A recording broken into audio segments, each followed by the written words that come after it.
예, 안녕하십니까. 나초로의 상속증여 전문가에게 묻다입니다.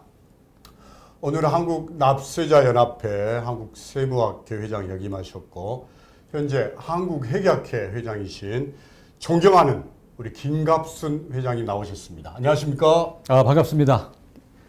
예, 감사합니다. 네. 오늘 굳은 날씨에도 불구하고 이렇게 저희 재정회계법인을 직접 왕님해 주셔서 너무나 감사합니다, 회장님. 아니 이렇게 불러주셔서 저도 영광입니다. 아이, 감사합니다. 최고의 상속증여 전문가인 예. 나철호 대표님과 같이 이렇게 좋은 주제를 가지고 얘기할 수 있게 돼서 아주 영광을 생각합니다. 아유, 저희가 큰 영광입니다. 감사합니다. 회장님, 우리나라 최고의 학회가 한국회계학회이지 않습니까? 그래서 감사합니다. 회계학회에 대해서 간단히 소개 말씀 부탁드리겠습니다. 예, 뭐 회계학회는 역사가 1973년에 처음 설립이 됐으니까요. 네. 작년으로 이제 50주년을 맞이했고, 아, 벌써 50주년 예, 됐습니까? 이제 51주년을 예. 이제 맞이하는 그 연륜을 쌓고 있는 학회고요. 네. 제가 43대 회장입니다. 예. 그동안 이제 훌륭하신 뭐 말만 하면 다 하실 만한 회계학 교수님들께서 기틀을 쌓아 놓으셨고 저희 회원들 한 3,000명 교수 또 우리 대표님도 회원이시고요. 예. 그렇습니다. 우리나라 그 중요한 그 회계 전문가들을 회원으로 하고 있고 우리나라 회계학 연구와 또 회계 제도 발전을 위해서 정말 이론적인 어떤 많은 연구와 또 제안을 하고 있는 그런 정말 명실상부 대한민국 최고의 회계 관련 학회라고 말씀드릴 수 있겠습니다. 맞습니다. 예. 예. 저도 개인적으로 회계학회 부의장으로서 회장님을 함께하고 모실 수 있어서 큰 기쁨을 생각하고 있습니다. 저도 영광이죠. 감사합니다. 회장님, 최근에 정부에서 상속증여 관련해서 정부의 세법 개정안이 있었습니다. 첫 번째가 세율이나 50%에서 40%, 두 번째가 상속 공제 한도 조정, 특히 자녀 공제를 5천만 원에서 5억으로 이 두 가지 사항인데 현재 정부 여야의 입장이 상이한 걸로 알고 있습니다. 먼저 세율 인하 쪽을 한번 여쭤보면요. 현재 30억이 넘었을 때 50% 구간을 없애자라는 게 정부의 안인데 야당의 반대가 부자 감세로 심합니다. 네. 여기에 대한 회장님 의견은 어떠신가요? 먼저 이번 그 상속증여세 관련 네. 정부의 그 개편안에 가장 눈에 띄는 부분이 이제 최고 세율 인하지 않습니까? 그렇습니다. 네, 그 최고 세율 50% 구간을 예. 없애고 40% 구간만이 최고 세율이 되게 이제 유지하는 그 바뀌는 아닌데요. 저는 기본적으로 상속증여세의 대상이 되는 그 과세 대상들이 주로 그 생산 요소라고 할 수 있는 부동산 또는 우리가 거주하는 뭐 주택, 뭐 토지 또 기업 투자 지분과 같은 그런 것들이 대부분을 차지하기 때문에 특히 고액의 상속재산인 경우에는 특히 그렇죠. 그렇습니다. 그렇기 때문에 여기에 어느 정도의 그 너무 고율의 과세를 하게 되면 그 생산 요소, 자본주의 그 경제의 생산 요소의 배분을 왜곡하는 효과가 있기 때문에 기본적으로 자본이득에 해당하는 상속세는 좀 적정한 세율을 가져야 된다는 생각을 하고 있는데 우리나라 세율 체계가 뭐 OECD 평균을 비교해도 높은 편이었기 때문에 최고 세율을 낮추는 뭐 방안에 대해서는 뭐 늦었지만 뭐 잘된 좋은 방향이라고 생각을 합니다. 하지만 이제 문제가 있는 것은 당연히 이 부분이 부자 감세라고 하는 어떤 그 비판적인 비판을 받을 수 있는 그런 여지가 분명히 있다고 생각을 하고요. 그러한 이유가 이게 최고 세율만 인하를 했다는 점에 저는 문제가 있다라고 보여집니다. 그러시니까요. 그것도 최고 세율을 50%에서 10%포인트 인하해서 40%포인트 인하한 건 굉장히 큰 인하 폭이거든요. 그렇습니다. 그 우리나라 그 세율 인하의 역사를 보게 되면 제가 아주 인상적으로 가지고 있는 기억 중에 하나가 그 이명박 대통령 재임 시에 소득세율을 인하한 과정을 보게 되면 당시 그 2008년 세법 개정 시에 최저세율 구간부터 8%에서 6%로 그 이제 2% 포인트지만은 그 비율로 따지면 약 25% 수준으로 인하한 거거든요. 전 구간을. 아니죠. 제일 낮은 구간부터. 제일 낮은 구간. 제일 8% 구간을 6%로 인하했으니까 예. 2%포인트가 8%에 25%에 해당하는 비율로 인하를 했기 때문에 예. 굉장히 낮은 구간을 크게 인하한 거예요. 맞습니다. 예. 예. 그리고 그 다음 구간인 17%는 16%로, 예. 26%는 25%로 예. 상대적으로 좀 적게 인하했습니다. 예. 그리고 최고 세율 구간인 35%는 유지했었거든요. 예. 그러다가 2010년부터 이제 예. 16%, 1% 인하한 것도 다시 15%, 네. 25% 구간도 24%로 인하를 하고, 그때 이제 35% 구간을 33%로 인하를 합니다. 아, 그렇습니까? 예. 저는 지금 올해 그 상속세율 50% 구간을 인하하면서 예. 정부가 내건 그 최고 세율이 너무 높다라고 한 예. 그 명분이 전체 다 세율 체계를 봐서 판단을 한다고 생각을 하거든요. 맞습니다. 우리나라 예. 상속증여세 그 세율 체계가 네. 50% 최고 세율이 높다는 얘기는 예. 그 이하 구간도 높다는 거예요. 맞습니다. 예. 그것이 상대적으로 여기는 낮고 50% 구간만 높다라고 하는 근거가 있는 것이 아니고 예. 제가 약간 살펴본 바로는 그 이하 구간도 높거든요. 예. 그래서 오히려 물론 이제 그 과세 과세 표준 구간을 좀 넓힌 1억에서 2억으로 네. 그 10% 세율 구간에 대해서 이렇게 넓힌 것은 있지만은 네. 저는 오히려 세율 인하를 네. 그 가장 낮은 단계도 더 낮추고 중간 단계도 예. 과거 그 소득세율 체계처럼 상대적으로 조금 덜하지만 좀 낮추고 예. 해서 최고 세율 구간도 그 10%포인트를 낮추려면은 네. 한 번에 낮출 것이 아니고 뭔가 좀 단계별로 낮춰가면서 예. 상대적인 누진 세율 구조를 유지해 가는 것이 예. 맞지 않았을까 하는 조금 아쉬움을 갖습니다. 예. 그렇다면은 이 부자 감세라고 하는 예. 굉장히 강력한 프레임이거든요. 그렇습니다. 그 부분 때문에 사실은 이 세율 개정은 과연 통과가 될까 의심스러운데 예.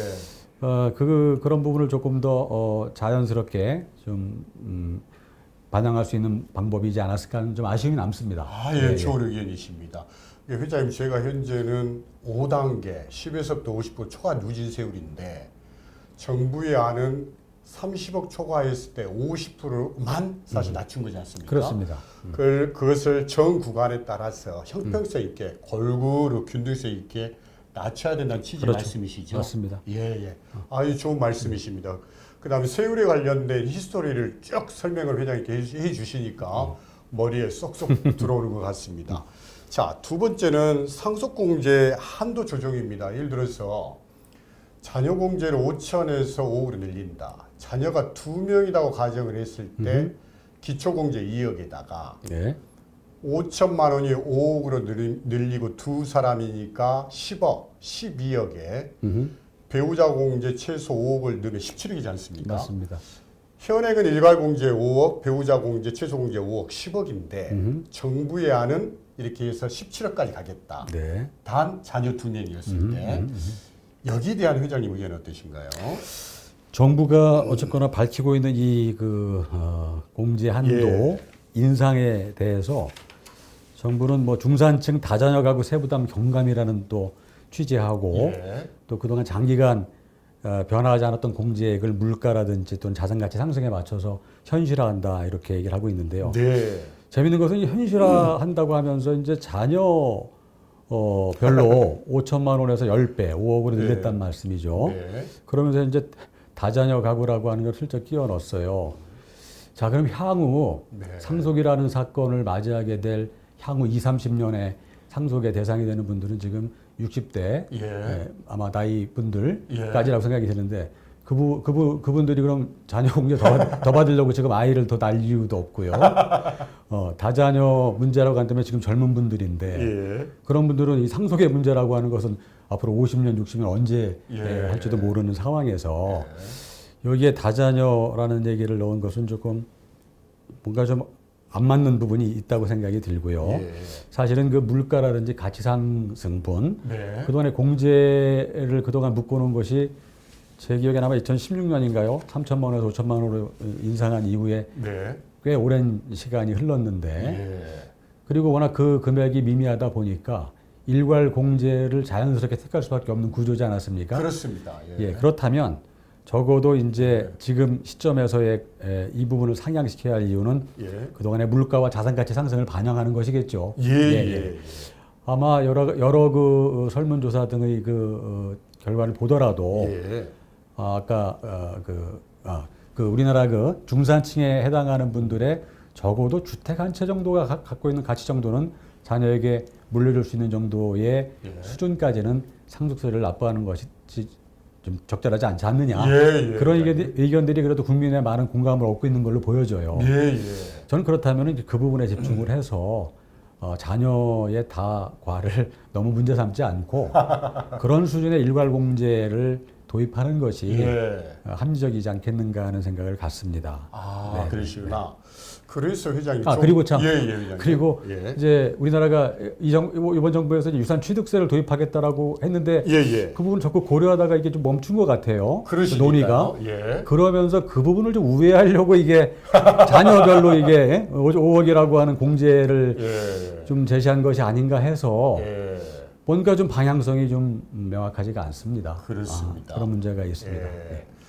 회장님 말씀은 이 자녀 공제가 사실 취지가 다자녀 차원인데 실제 상속이 이루어지기까지는 시간적인 소요가 이루어지기 때문에 실질 효과를 반영하기는 어렵다고 말씀하신 거고 그럴 바에는 현재는 일괄 공제요 배우자 공제 최소 5억인데 그 수준을 조금 올리자는 말씀으로 이해를 해도 되겠습니까?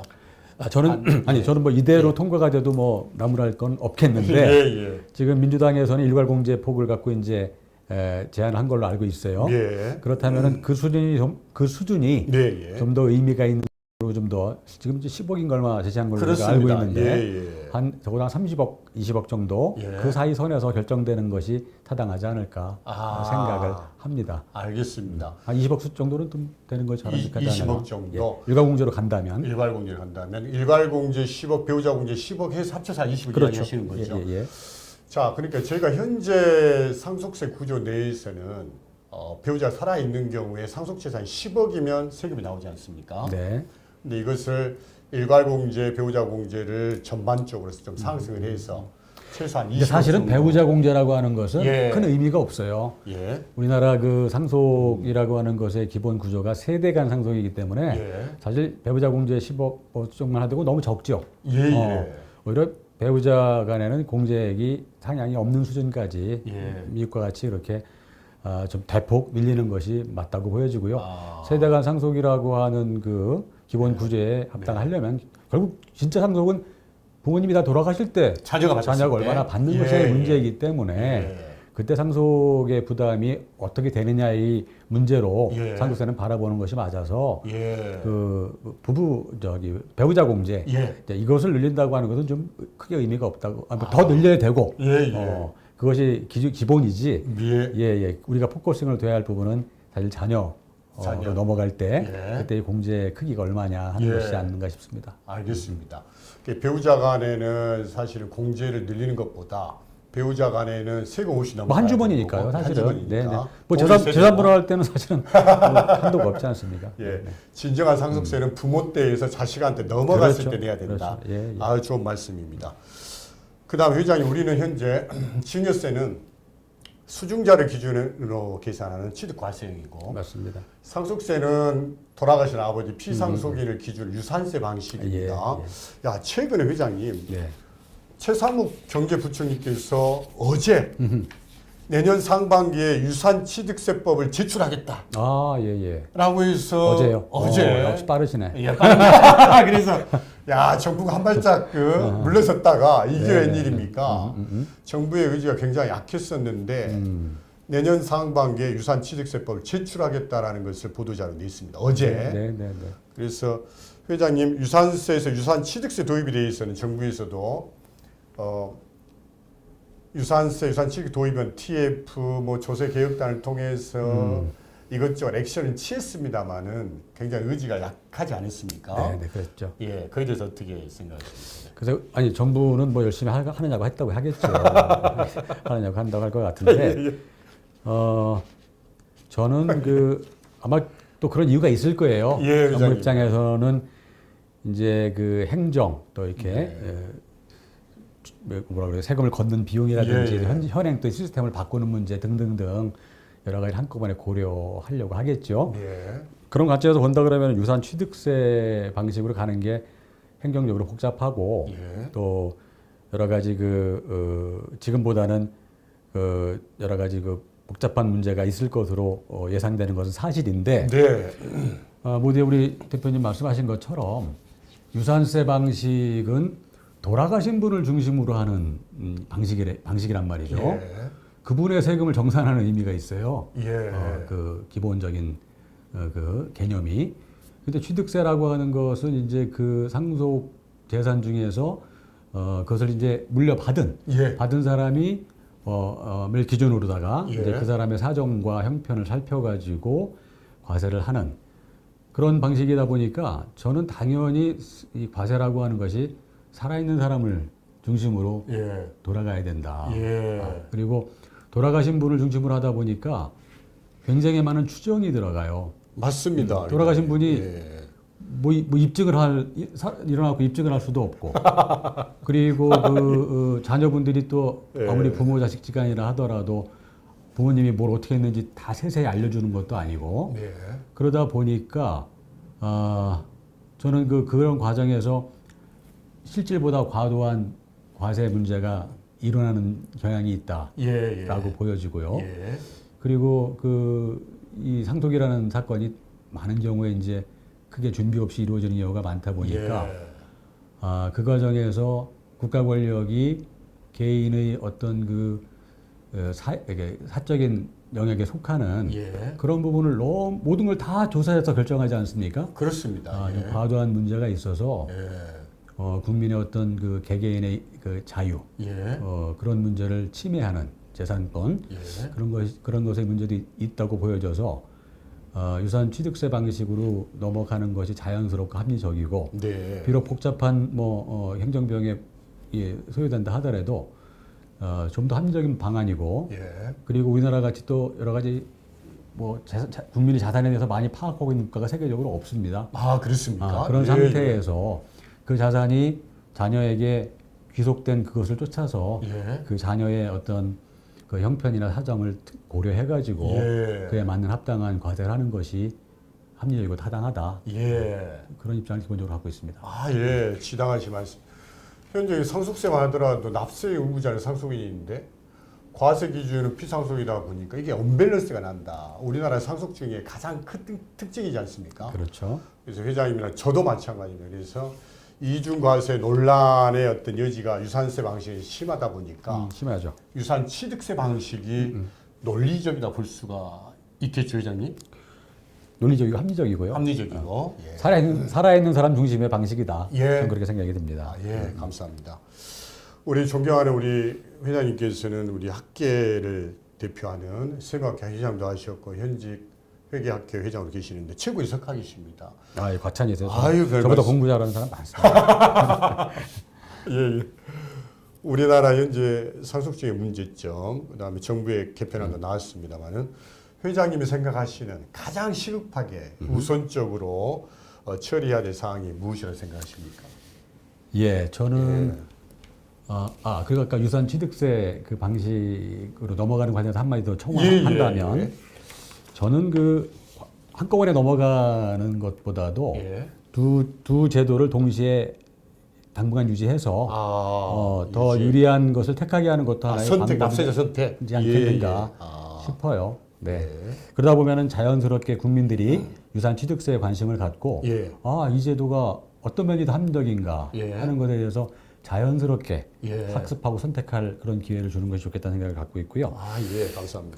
그리고 아까 말씀하신 상속증여세 문제점은 네. 문제점이라기보다는 저는 근본적으로 상속증여세를 유지할 것이냐 아니면 자본이익세 같은 방식으로 전환할 것이냐의 이 문제가 사실 있는데 네. 상속증여세를 유지해야 한다는 가장 중요한 명분이랄까요? 네. 그것은 사실은 이게 상속세가 부의 재분배 예. 또 부의 대물림 예. 이런 거를 갖다가 완화하는 기능을 하고 있다는 것이거든요. 네. 그렇다면 저는 과연 우리나라 상속세라고 하는 이 세제 시스템이 예.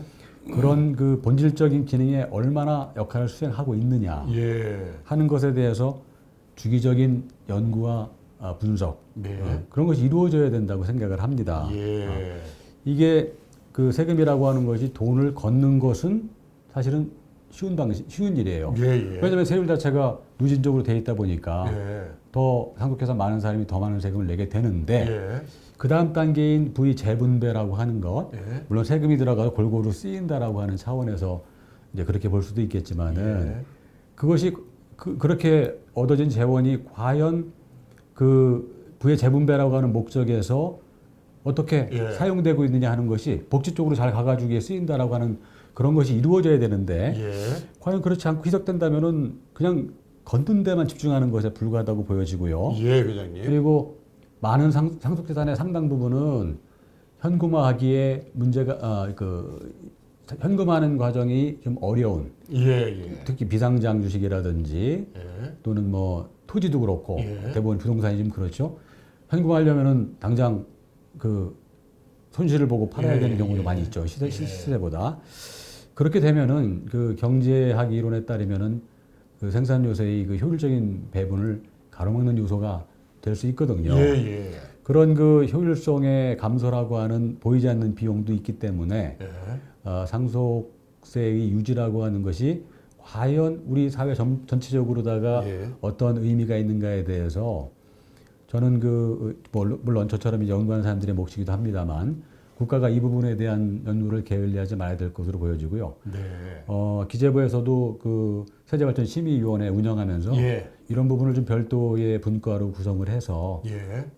꾸준히 연구하고 그 결과를 국민들께 보고할 필요가 있겠다라는 예, 예. 생각이 들어서 저는 우리나라 상속세제의 어떤 경제적 효과 예. 분석을 좀 체계적으로 하는 것이 우선 굉장히 중요하다. 예, 예. 그런 바탕하에서 예. 상속세제가 좀 제대로 재설계될 수 있게 예, 예. 그런 계획을 수립하셨으면 하는 바람을 갖고 있습니다.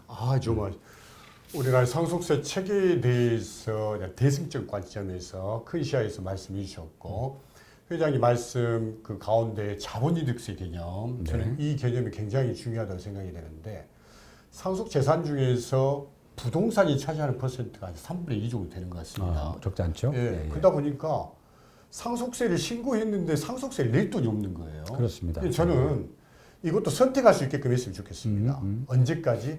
그 상속 부동산을 팔릴 때까지 유예를 해주자. 만약 팔리지 않으면 그 다음 상속이나 증여가 이루어질 때 낼 수 있도록 일부분의 부동산을 많이 가지신 분들, 고정자산을 많이 가지신 분들에게 상속세를 낼 수 있는 룸을 주는 것이 상속세에 대한 저항을 줄이지 않을까 싶습니다. 굉장히 중요하신 말씀이라고 생각이 듭니다. 그다음에 회장님 사실은 우리 실무에서도 자본이득세가 도입이 되고 있는 개념 몇 가지가 있습니다. 예를 들어서 개인기업 법인 전환했을 때 양도소득세 이율과세가 있거든요. 그렇죠. 팔렸을 때. 그다음 최근에 1, 2년 전에 도입된 가업 상속공제에 해당되는 업종 등은 가업 상속공제를 안 받고 이 자본이득세 개념을 도입해서 그 상속재산이 팔리거나 상속증여 시까지 유예해지는 제도가 있기 때문에 사실 자본이득세 개념을 조금 더 활용하는 것도 그렇죠. 납세의 저항을 줄이지 않을까 생각합니다. 맞습니다. 그런 개념이 유효하기 때문에 회장님. 들어오게 된 것이거든요. 네. 좀 더 전향적으로 예. 가업상속공제 말씀하셨지만 예. 그 가업이라고 하는 개념을 너무 거기 얽매이지 말고 예. 기업 상속이라고 하는 개념까지 좀 넓혀서 예. 대기업도 당연히 고려해야 될 것 같고요. 예, 회장님. 그리고 이 그러니까 기업이 상속은 지금 우리나라 그 기업 상속의 개념을 소유권과 경영권을 하나의 그걸 같이 꼭 세트로 상속했을 때 그 공제를 허용하고 있거든요. 예. 근데 기업이라고 하는 것은 사실은 반드시 그 소위 오너라고 하는 일가가 경영을 해야만 한다. 예. 그게 그 기업의 어떤 안정적이고 발전적인 경영을 위해서 필요하다는 근거가 있는 것은 아닙니다. 예. 저는 소유권과 경영권을 분리해서 생각을 하고 예. 전문 경영인에게 경영을 하는 것이 더 바람직하다면 예, 회장님. 그러한 그 경영 형태에 대해서도 예. 소유권을 유지하는 전제하에서 왜냐하면 기업에는 굉장히 많은 이해관계들이 있거든요. 그렇습니다. 상속인과 피상속인 간의 관계만이 아니라 기업의 발전이라고 하는 것이 영향을 주는 여러 그 이해관계들이 있기 때문에 그런 관점에서 그 소유권과 경영권을 분리해서 네. 상속하는 것도 어떤 공제의 범위에 포용할 수 있는 그런 걸 좀 고려하는 안까지 좀 반영이 됐으면 하는 생각하고 있습니다. 좋은 말씀이십니다. 야, 회장님 지금 시간은 좀 갔습니다만은 마지막 질문 하나 더 드려도 괜찮겠습니까? 예. 현재 저희가 이제 가업상속공제가 2007년까지만 하더라도 불과 1억에 불과했던 게 지금은 가업상속공제가 10년, 20년, 30년 단위로 300억, 400억, 600억까지 굉장히 확대가 되지 않습니까? 그렇죠. 사후관리도 10년에서 지금 5년은 굉장히 요건 및 사후관리가 완화가 됐다고 생각이 되는데 현재 이 가업승계, 특히 가업상속공제에 관련된 회장님 의견은 어떠신지요? 우리나라 가업 상속공제 제도의 그 변천을 보게 되면 그 대상은 굉장히 넓어졌고요. 그렇습니다. 금액도 굉장히 커졌죠. 맞습니다. 그럼에도 불구하고 그 이용 기업 수를 보면 독일과에 비해서 거의 10분의 1 수준? 많지가 않죠. 굉장히 적죠. 적은 게 이제 그 문제여서 그 큰 문제라고 보여지는데 그 얘기는 제도가 제대로 설계되지 않았다는 얘기죠. 제도가요. 아마도 이제 그 사후 관리가 완화가 되었다고 하지만은 그 부분이 아마 굉장히 강하게 그 뭔가 규제로서 작동을 하지 않을까 싶어요. 물론 그런데 세금을 깎아준다고 생각을 하니까 세금을 당장 깎아준다고 생각하니까 그런 혜택에 대해서 굉장히 강한 규제가 있어야 한다라고 하는 전제가 있다 보니 그렇게 된 거거든요.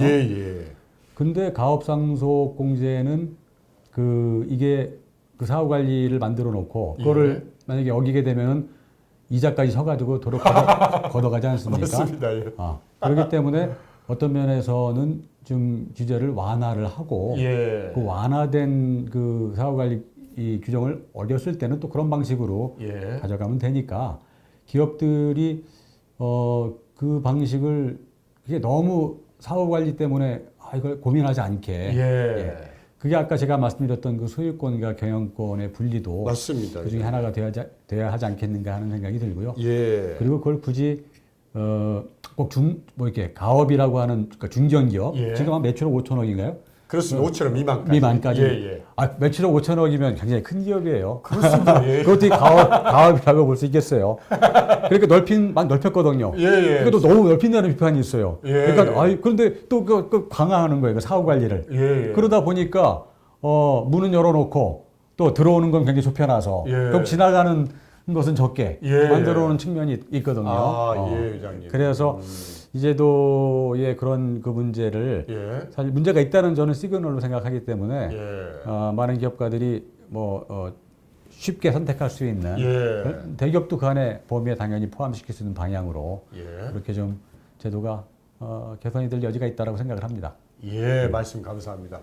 소유권과 경영권에 관련해서 비교를 드시면서 회장님께서 가업승계 관련된 말씀이 있으셨습니다. 야, 회장님, 제가 인터뷰를 10분만 예상했는데 벌써 시간이 30분이 됐습니다. 제가 인터뷰를 하면서 회장님 말씀을 듣고 배운다는 느낌이 들 정도로 오늘 전문가에게 묻다 오늘의 최고의 석학이신 우리 회계학회 김갑순 회장님과 함께 하셨습니다. 우리 회장님과 회계학회 건승을 기원하겠습니다. 회장님, 감사합니다. 고맙습니다.